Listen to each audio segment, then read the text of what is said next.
Yeah, in a lawsuit. If you need something from here, you can get it. Yeah, go for it. What would you like? Some Milka. There you go. Oh, that's good. Good choice. Yeah, it's a good choice. Anton Steenbock, welcome. Just a few bits of information about you. Anton lives and works in Berlin, Germany as a visual artist. Is that true? Yeah. He's what you could call, I put this in last minute, a contemporary art prankster. Art prankster? Why that? We can cut that out. His interventions, consisting of fake architecture campaigns, showrooms and widely spread propaganda, aim to trigger political consciousness for urban environmental changes on hotspots like the World Cup 2014 and the Olympic Games 2016 in Brazil, as well as enterprise acquisitions in public spaces like Google Street View and sharing economy apps such as Uber, Coop and Airbnb. For the past 10 years, he has established a fictitious real estate network called Da Silva Brokers, which operates in a digital and public space. Maybe this would be a good place to start. Who the heck is Antonio da Silva, and what is Da Silva Brokers? Right. Well, Antonio da Silva is actually an identity which was made up of another identity called Hermann Rumpe, who originates from Germany, works in the field of public space and the regulations of public space and its inhabitants. So when he was involved in quite some scandals in 2010, I think it was, he had to move his life to Brazil to get out of law inquiries. Right. So he's changed his name to Antonio da Silva at this point. And with his knowledge in governmental operations in public space, he founded the real estate agency, the Silva Brokers. So that's the starting point of that agency. And with that agency, there were different projects, like big projects realized in Brazil, mainly, but also in Argentina and Germany back then. And it's quite a big empire right now. It has quite a lot of employees and did quite some projects for the Olympic Games, which you mentioned, for the World Cup and for the Summer Games in Argentina. That's basically the background story of the Silva Brokers. Do we have a sticker actually of him? Or a face? We don't have a face, do we, nearby? Maybe? Yeah, I have. Because maybe it'd be good to... see if I have some here. Yeah. Yeah, perfect. So this that's the new version. That's the new version. So 2020. So this is the new version of the head of Da Silva Brokers. I don't know if that's focusing there. And you can find these in a lot of places in and around Berlin, around Neukölln, all over Berlin. When you start to see this face, you will see it everywhere. And this is made through a collection of faces that you've found. It's not a real face, right? It's not a real... Is it? Can you tell us a little bit about how his face came to be? Antonio da Silva, or Hermann Rumpe, was... Yeah, he was originally... he's a conglomeration, of two Hermanns, the faces of two Hermanns, which I randomly found. So two people called Herman. Yeah. Which looked quite identically already, so they So they fit. were easy to merge into the universal image of Hermann. So it's kind of a universal Hermann image. And the image changed by the time, of course, when he moved to Brazil. He got more tanned and more Brazilian-like. He had a different lifestyle, even that he changed to Antonio da Silva. And by now, I mean, he came back to Germany still under the name Antonio da Silva, but it could happen that there is another identity change, which also means it's like a forking of a, I don't know if you know Bitcoin or whatever, like this currency, this cryptocurrencies. I could see him getting into that. You have the main, or like any software project, open source project, you have the main program, and they're forking different sub-programs which are all based on that. So that's the same on Antonio da Silva. There's like, it's one line which is forking and has different side projects. So. But it's as a narrative, it's not a new character. It fits in with the fact that he moved to Germany and changed his name, right? That's part. Yeah, that's part of it, but it's also a bit underground story. So it could be taken as a different project. I also see that identity not as a normal identity as we see our human identities. As like it stops when it goes to another place. It can exist on multiple places and spaces because it's actually not physical. That's probably also an interesting point of it. What I like about it. That's also because I'm doing the stickers is actually involving the identity in the heads of the people. I mean, my art is basically about creating certain moments, certain installations, certain compositions of whatever could be, as I said, an installation, but it could also be like in project or just in phase, like the server, which automatically triggers certain ideas in the head of the receptor. So the story goes actually on, or is even created in the head of the of the viewer. So that's actually it's quite an important point of my project, that I give like the base of something, and it's developing in the heads of the spectators.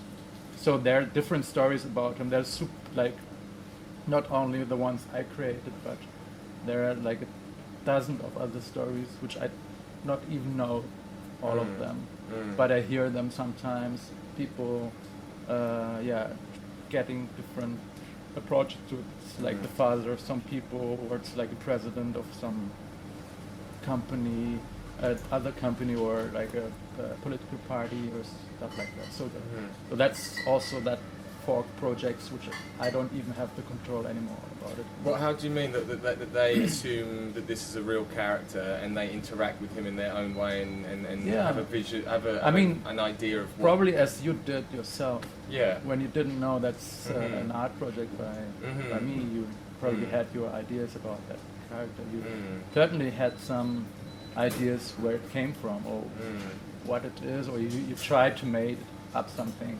That's interesting. It's that's what a lot of people did, and there are some people who pushed that quite far. He's, for example, he's making some rave parties in Rio, which I didn't know, for example. And somebody just took that image that identity and used that identity to promote rave parties.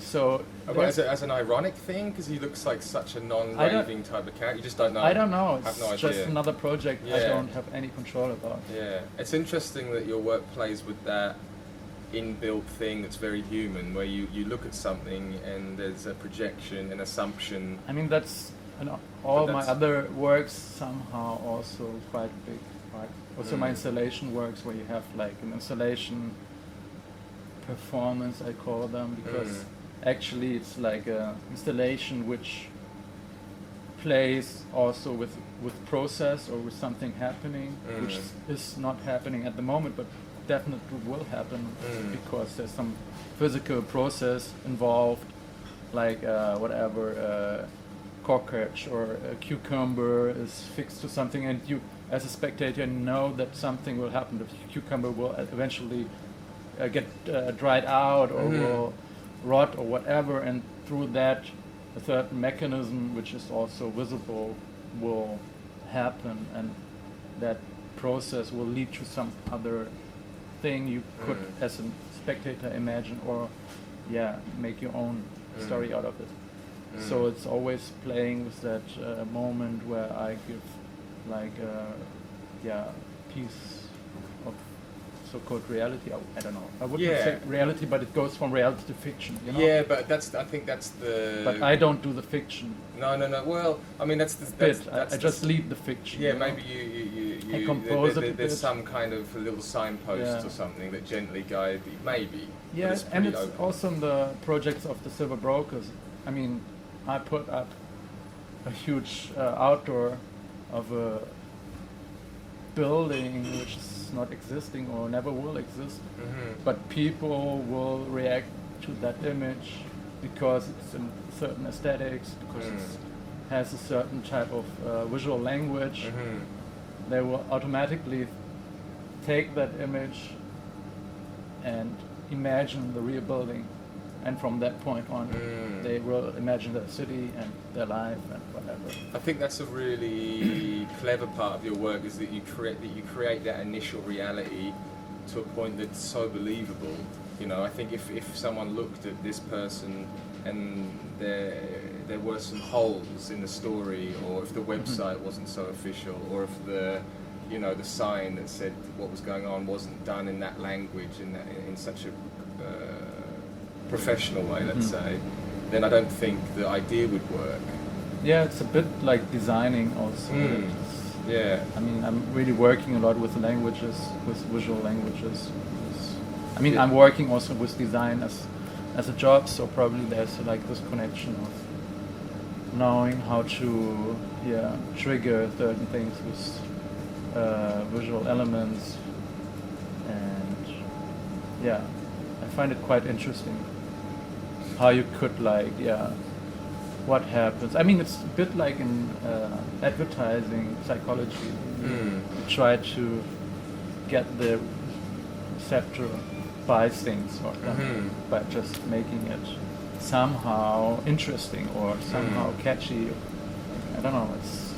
It's quite a interesting thing. I mean, it's probably based on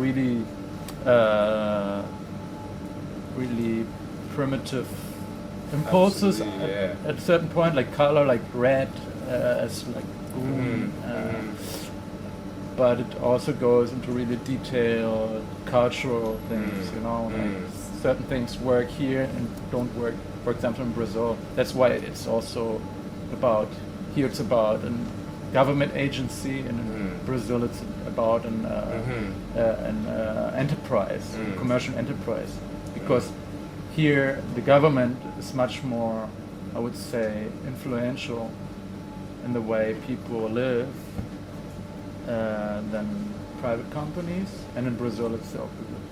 So in Brazil the government is actually worth nothing. I mean, it's not. Right, it's much more hands off. Yeah, everybody is really more controlled by, I would say, commercial sources, or family sources, or friends, or whatever. But the government doesn't play such a role.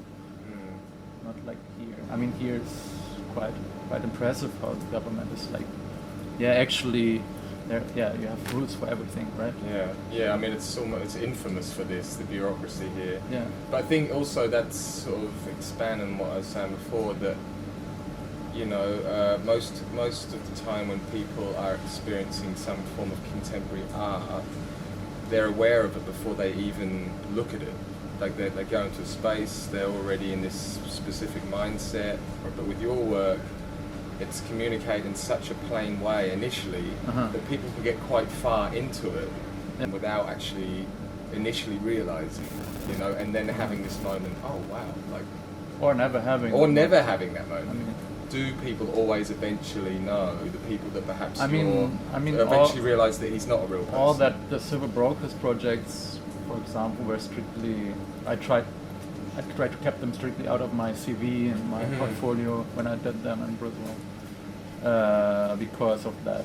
Because it would not make any sense to do them under the name of Which art. is a bit of a shame because it's a lot of hard work. It's Yeah. like, why is your CV so empty? Well, Yeah, of course that's the problem. Yeah, At a it's certain interesting, point, that's a you commitment. feel like shit. I mean, somehow you want to publish it, and yeah. It's a funny question. My colleague Arancha told me that you lived in Berlin before the really strong onslaught of gentrification was going on. She's written here something around 1890. Did you ride a horse to get to Udikar? But seriously, how was it back then? I mean, at that time, Friedrichshain was like Neukölln, I would say. that same. 50 cent. No, like Friedrichshain. I heard 50 cent. I was like, what? Yeah, but he was So you at were in that time probably. Yes, why I thought. Friedrichshain was that at the time was like Neukölln. And Okay. It was like coming down from Prenzlauer Berg Yeah. to Friedrichshain and Yeah. then to Kreuzberg and then to Neukölln. It's so bizarre how it's moved around. And at Neukölln's that now- time, I remember when I already lived here for some time, I wanted to move to. I was seeing a flat at Schillerkiez, where the airport was still on, and I decided not to move there. It was super cheap, but because I was just afraid that for my daughter. I mean, I'm really not really that. I actually like areas which are a bit more but back then this roots, was- but this it was was really really- hardcore at the Yeah, time. So I didn't decide to go there, which is now one of the most expensive places It's probably really is. in Berlin. Moving on, you have an upcoming thing at Gropius Bau and also an exhibition coming up at our gallery, Weserhalle. Is there anything you can tell us about that? Is there any little preview that you could say that you're potentially working on right now, or is it all secret, top secret? I don't really know yet exactly what it will be, because I want to use the time of the residency to do that freely and not just executing the work. So it's a residency at Gropius Bau for 3 months. For 3 months. Yeah, so And we are working in the first floor where normally the exhibitions are, Right. and we are doing several openings during that time. And can that information be found on the Gropius Bau website? How can people find out about that? I guess so, yeah. It's Yeah. like a normal program, part Okay. of the program, yeah. Yeah. Okay, we'll check that out. So So, I don't know. I'm working right now on. I found a video from the G20 demonstrations, which I filmed at that time in the internet.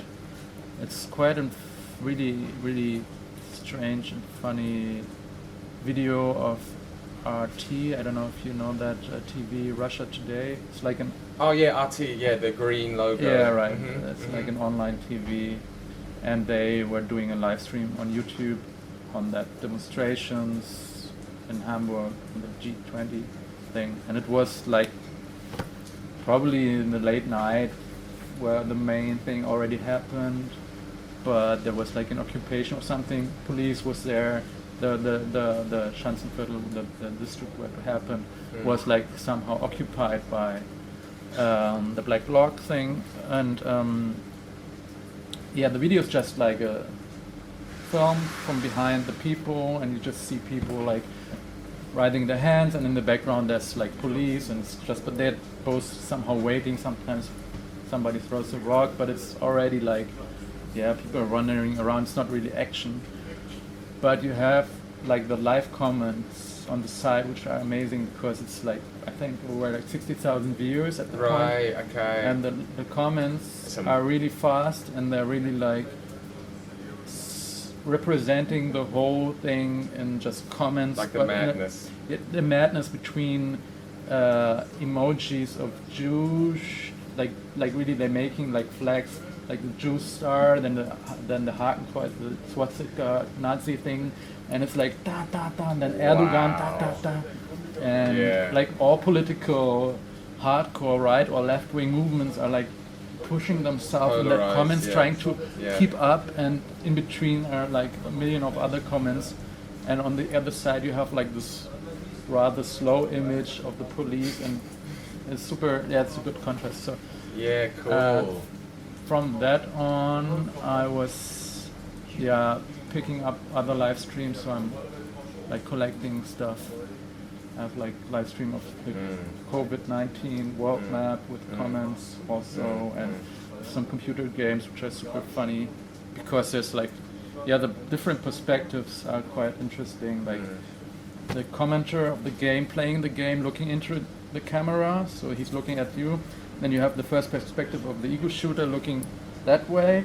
Then you have like people inside the computer game, like in some intros, talking to each other, and then you have the comments, and then you have you as a spectator. So it's like a multi-dimensional thing. Imagine trying to explain that to an alien, all the things that are going on there. It's so... So yeah, I quite like that, and I'm probably doing something with that.